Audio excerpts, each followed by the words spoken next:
हमने क्या सीखा? हमने ये सीखा कि अगर हमें कुल रकम पता हो और हमें ये बता दिया जाए कि भाई रेट क्या है, तो हम ये बता सकते हैं कि उस पर परसेंटेज क्या बनेगी। समझ में आ रही बात? ज़कात के बारे में ये कंफर्म होता है कि उसका रेट क्या होता है, 2.5%। ठीक है, लेकिन अगर कोई और मामला है, ज़कात का मामला नहीं है, तो फिर वहां रेट आपको पता होना चाहिए। ठीक है, अब एक सवाल लिखेंगे जो ज़कात से हटकर है।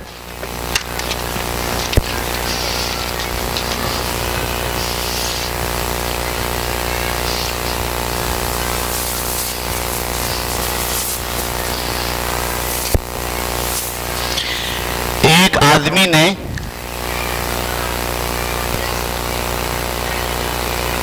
कारोबार में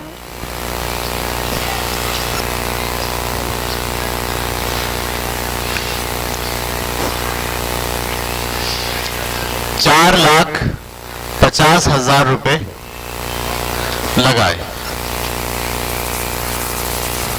उसे 30% नफा हुआ। मालूम करें उसे कितना नफा हुआ, उसे कितने रुपए नफा हुआ।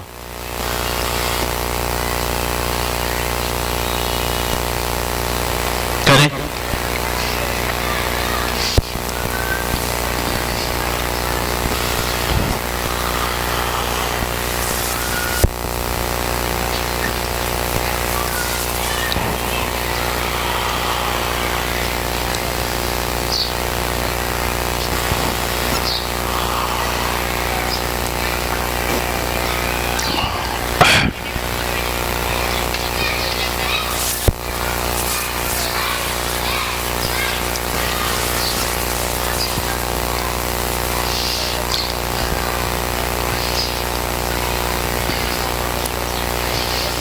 सब बच्चे खुद करने की कोशिश करेंगे तो आपका कॉन्फिडेंस बहाल होगा। 35,000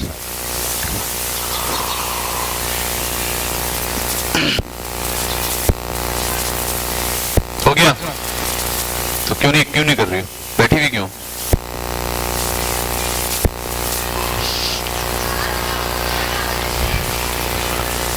$16,500। हाँ घुमा एक आध दफा। दो मुख्तलिफ आवाजें आ गई। एक 1,35,000 की आ गई, 1,35,000, और एक आवाज आ गई है 16,000 की।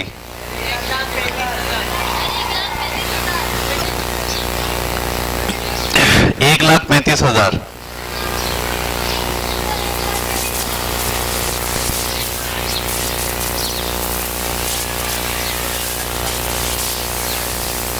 ये तुमने क्या करा?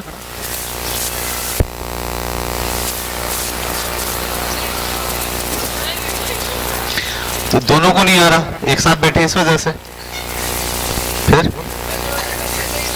क्यों? 4,50,000 को 30% से मल्टीप्लाई किया तुमने, 30 ऊपर क्यों रख रही हो? ये किसने आइडिया दिया था 30 ऊपर रख दें? काटो इसको, दूसरा करो नीचे। 4,50,000 30% से मल्टीप्लाई करें, 1,35,000।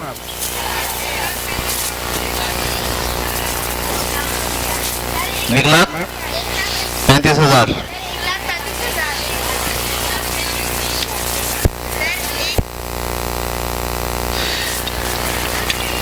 ये तुमने तीन को दिया ना, इससे मल्टीप्लाई, 3 को और 45 को, ये आ गया 135।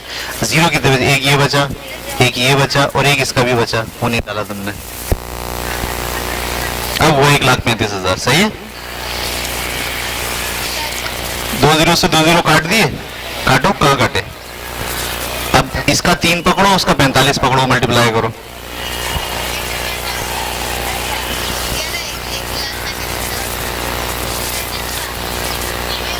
$135,000 नहीं।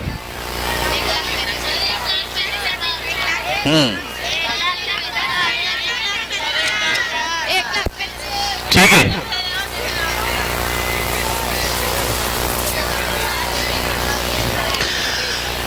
ये हम अभी क्या सीख रहे हैं, हमें रकम पता हो और उसकी रेट पता हो, तो उस रेट पर क्या मुनाफा बनता है या क्या ज़कात बनती है, ये हमने पता चला है। सब बच्चों को आ रहा है? कोई बच्चा ऐसा जिसको बिल्कुल समझ में नहीं आ रहा? बिल्कुल समझ में नहीं आ रहा, क्यों? कोई इंजेक्शन लाके लगाओ।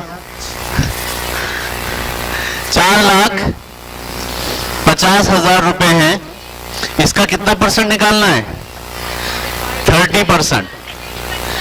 मैं तो यूं करा रहा हूं ना, जब से उन्होंने ये करा ऐसे 4,50,000 यूं लिखा और उसमें 30 रुपए। इसका क्या मतलब, ये क्या सोच रहे हैं? 4,50,000 रुपए पर उसको कितना नफा हुआ? 30 रुपए।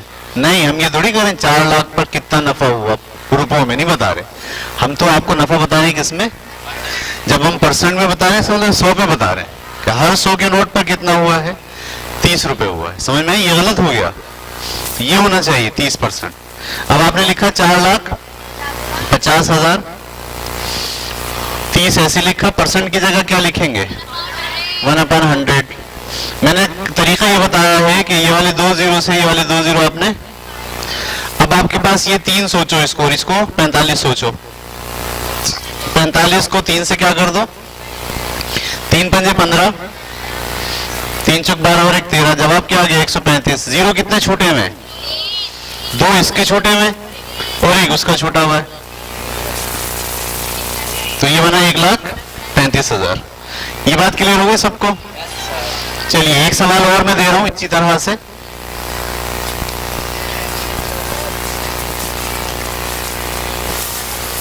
लिखिए, एक आदमी ने कारोबार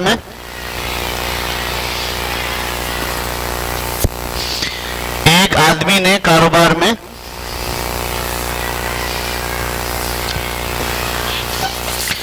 3,50,000 रुपए लगाए। 3,50,000 रुपए लगाए। उसे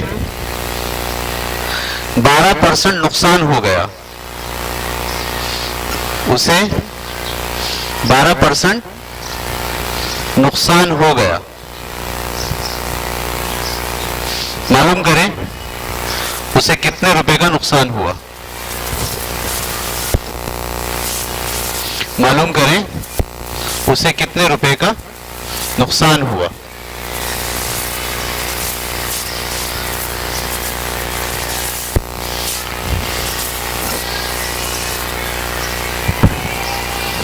मालूम करें उसे कितने रुपए का नुकसान हुआ।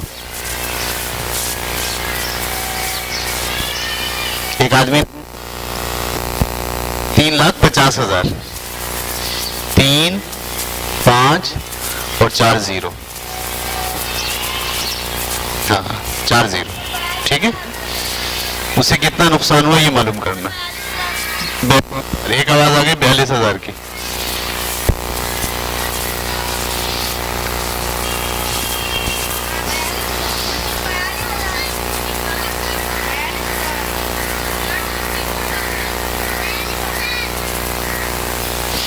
ये आप मल्टीप्लाई कैसे खतरनाक करते हो? ये 35 से मल्टीप्लाई किया ना? कैसे करा? पता 5 से कैसे करा? 5 2 10, ठीक है। अब 3 से कर रहे हो? 3 2 कहाँ लिखा? 6। उसके बाद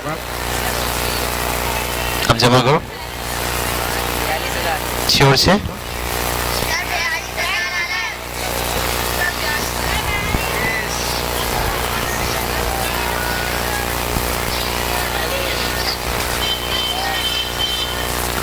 42,000। 42,000 सबका आ गया? आसान है मुश्किल है? गुड।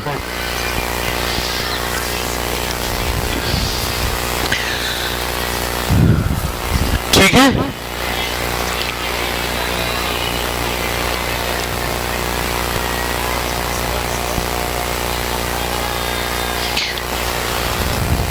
यानी क्या बात सामने आई? अगर आपको कुल रकम पता हो और रेट पता हो तो उस रेट की बुनियाद पर रकम मालूम कर सकते हैं, नफा पता चला सकते हैं, नुकसान पता चला सकते हैं, ज़कात पता चला सकते हैं।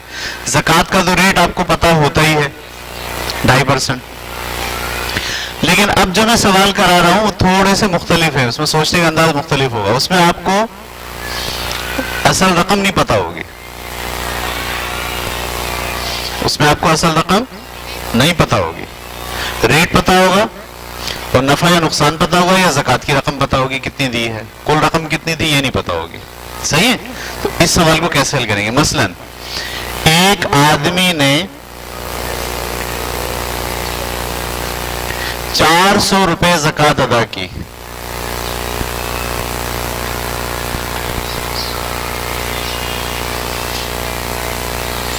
मालूम करें उसके पास कितनी रकम थी।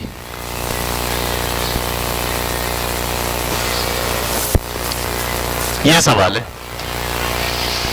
एक आदमी ने कितनी ज़कात अदा की है। यह सवाल पिछले सवाल से मुख्तलिफ है। पिछले सवाल में आपको उसकी कुल रकम पता होती थी, उसको कितनी ज़कात देनी है ये निकालते थे आप। इस सवाल में आपको उसने कितनी ज़कात दी ये पता है, उसके पास कुल कितने पैसे थे ये आपको। वैसे अगर सोचे तो क्या होगा, सोचे तो ये होगा अगर 2.5 रुपए ज़कात देगा तो 100 रुपए होंगे, अगर 5 रुपए ज़कात देगा तो 200 रुपए होंगे, अगर 7.5 रुपए ज़कात देगा तो 300 रुपए होंगे। अभी आप 7.5 रुपए तक पहुंच जाए, आपको कहां तक पहुंचना है? 400 रुपए तक पहुंचना है। ऐसे कि अगर 400 रुपए ज़कात देगा तो उसके पास कितनी रकम होगी। ठीक है, अब अगर आप इसको थोड़ा सा सोचें तो क्या ये रकम जो दी गई है ये कुल रकम है? नहीं, क्या है ये तो ज़कात है। ज़कात क्या है? 400 रुपए। रेट क्या होता है ज़कात का? 2.5%। मालूम क्या करना है? Total amount. ठीक है, तो देखिए इसका क्या तरीका होता है, समझ लीजिए। अब आप टोटल अमाउंट मालूम करने के लिए आप जो ज़कात है उसको मल्टीप्लाई नहीं करते हैं बल्कि डिवाइड करते हैं रेट से। मल्टीप्लाई नहीं करते बल्कि क्या करते हैं? डिवाइड करते हैं रेट से। ये समझ में आ रही बात आपको? कल से चेक करते हैं। ज़कात टोटल अमाउंट मालूम, ज़कात कितनी है? 400 रुपए। डिवाइड का निशान मैंने ऐसे डाला, रेट की जगह क्या लिखूंगा? 2.5%। ठीक है, यहां तक समझ आ गया सबको? अब क्या करूं? 400 ऐसे लिखूं, डिवाइड ऐसे लिखूं, 2.5 ऐसे लिखूं और परसेंटेज की जगह क्या लिखूं? 1/100। यहां तक समझ आ गया? 400 ऐसे लिखूं, डिवाइड ऐसे लिखूं, इसके नीचे 1 लगा के पॉइंट हटाया, 0 बढ़ा दिया। 25 1 जा 25, 10 को 100 से मल्टीप्लाई किया 1000। पहले ये काम कर डाला। अब अगले स्टेप में इस डिवाइड को क्या करूंगा? पलट दूंगा मल्टीप्लाई करके। मल्टीप्लाई करा और ये वाली चीज पलट गई, क्या हो गई? 1000/25। ये 3 0 से 3 0 जी नहीं, ऊपर ऊपर वाले नहीं कटते। काटने के लिए जरूरी होता है कि एक नीचे हो, ये दोनों नीचे नहीं है, इससे कटेगा। ये 5 से काटूं, 25 से डायरेक्ट काटूं 1000 को, 25 से कम, 25 चौक 0 से 40। 40 को किससे मल्टीप्लाई करना है? 400 से। तो 400 मैंने ऐसे लिखा और 40 नीचे लिखा। तीनों 0 छोड़ के 4 चौक 16, तीनों 0 ऐसे आ गए। तो उसके पास कुल रकम कितनी थी? 16,000। सब बच्चे उतार लें से पहले।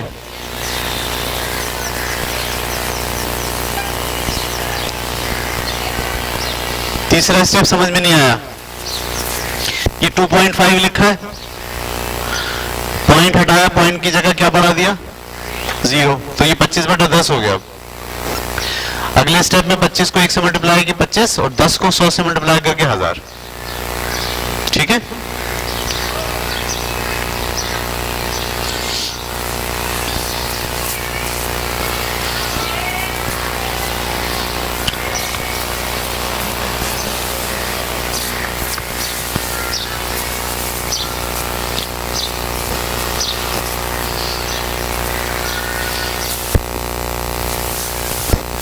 ठीक है।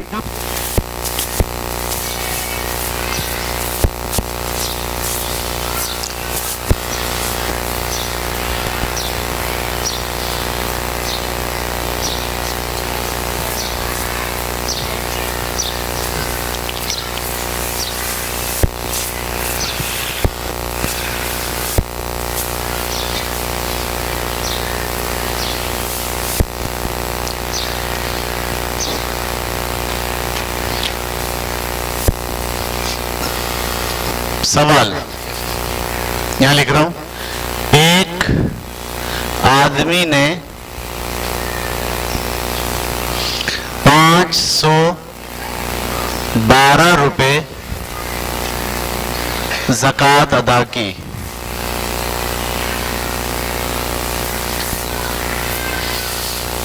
मालूम करें उसके पास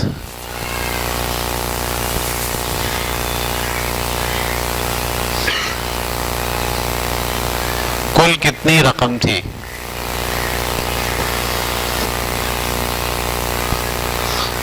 चलें करें। एक आदमी ने 512 रुपए ज़कात अदा की। मालूम करें उसके पास कितनी रकम थी।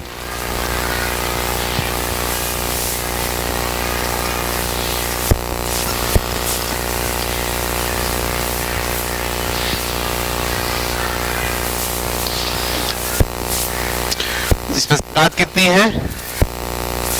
512।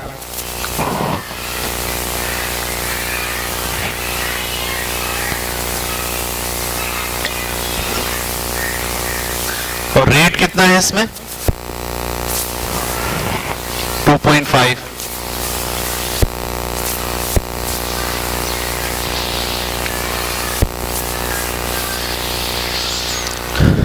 मालूम करना है कि उसके पास टोटल कितनी रकम थी।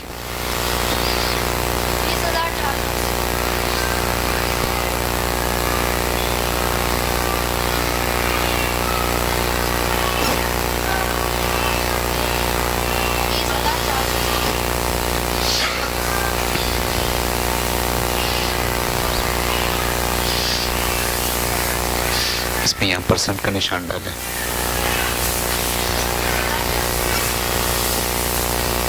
बीस 20,480। एक आवाज आ गई। आपका भी 20,480। आपका भी 20,480। वाह भाई, लड़कियां तो बहुत तेज हो गई हैं। लड़कों, ये लड़का मुझे जो है ना परेशान लग रहा है। ये वाला करो और ये वाला बराबर में।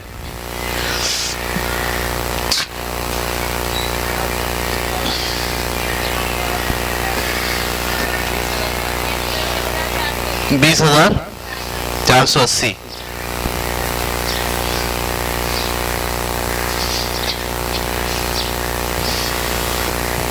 तो ये सवाल में क्या क्या दिया हुआ आपको? ज़कात कितनी दी हुई है?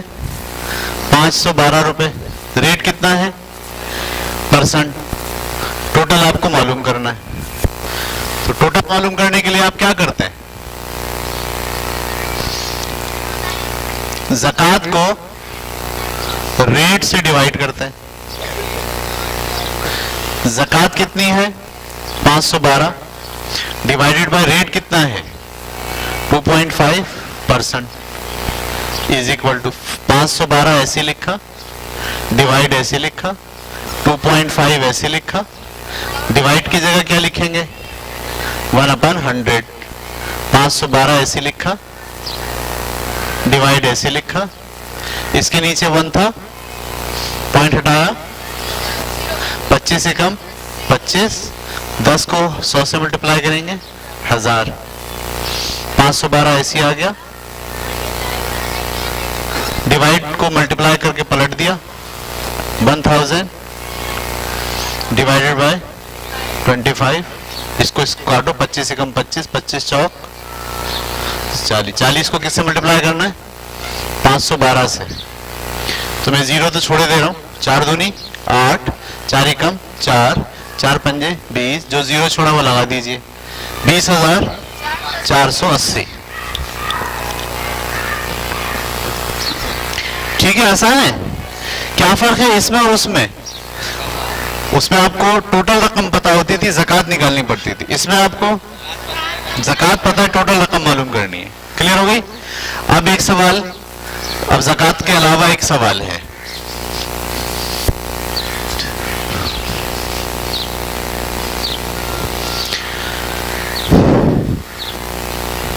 एक आदमी को कारोबार में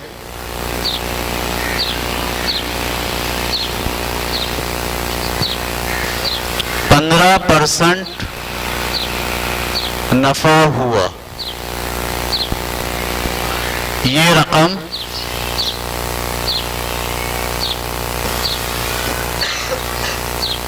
₹450 बनी। मालूम करें उसने कारोबार में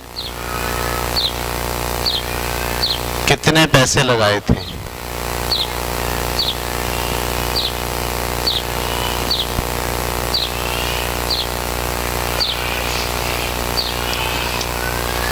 अब ये भी उल्टी बात हो गई ना, परसेंटेज पता है, रेट पता है आपको, और उसका प्रॉफिट पता है, कुल कितने पैसे लगाए थे ये नहीं पता। ये भी वैसे ही होगा, करें ट्राई मारे।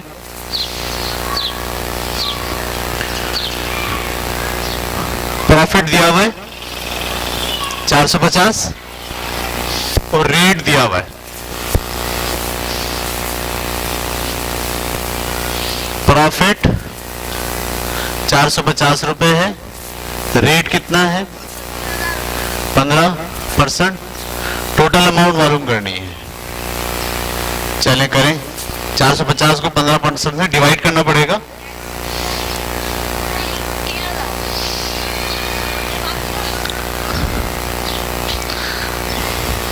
पंद्रह कम 15 बटा 100, बाद में पलट जाएगा 100 बटा 15।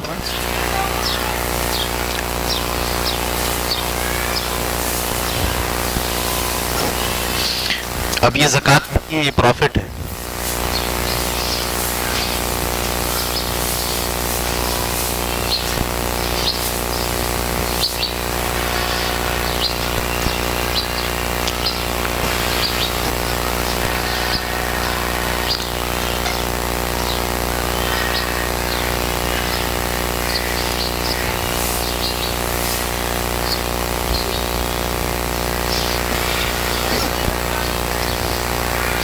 ₹3000।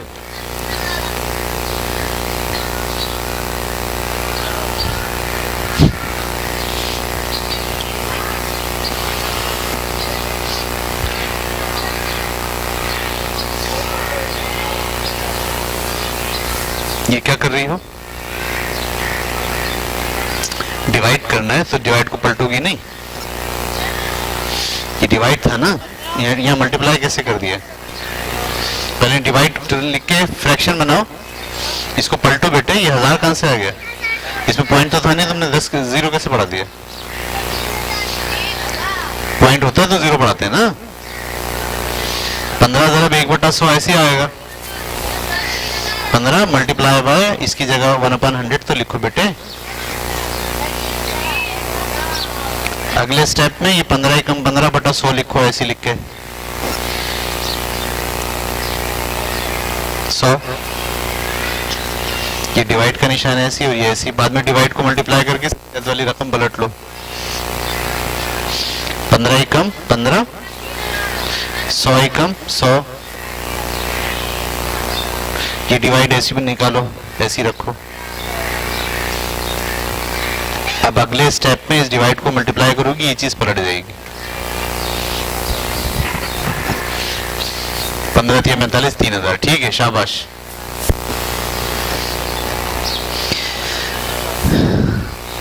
पंद्रह से काटो इसको, 15 एकम 15, 15 3 45, 3000, गुड, 3000, शाबाश। कर लिया, कर लिया आपने, कहाँ है दिखाओ, इसको पलटो, डिवाइड को मल्टीप्लाई करके पलटो इसको, बल्कि पलट चुके हो आप, तो डिवाइड क्यों लगाओ, मल्टीप्लाई लगाओ ना फिर। आप काटो, 15 से 45 कट रहा है, नीचे देखो,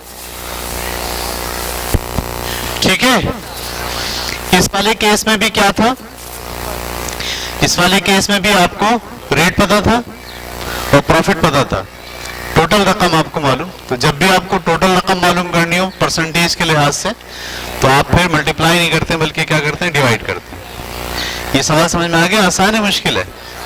आसान है।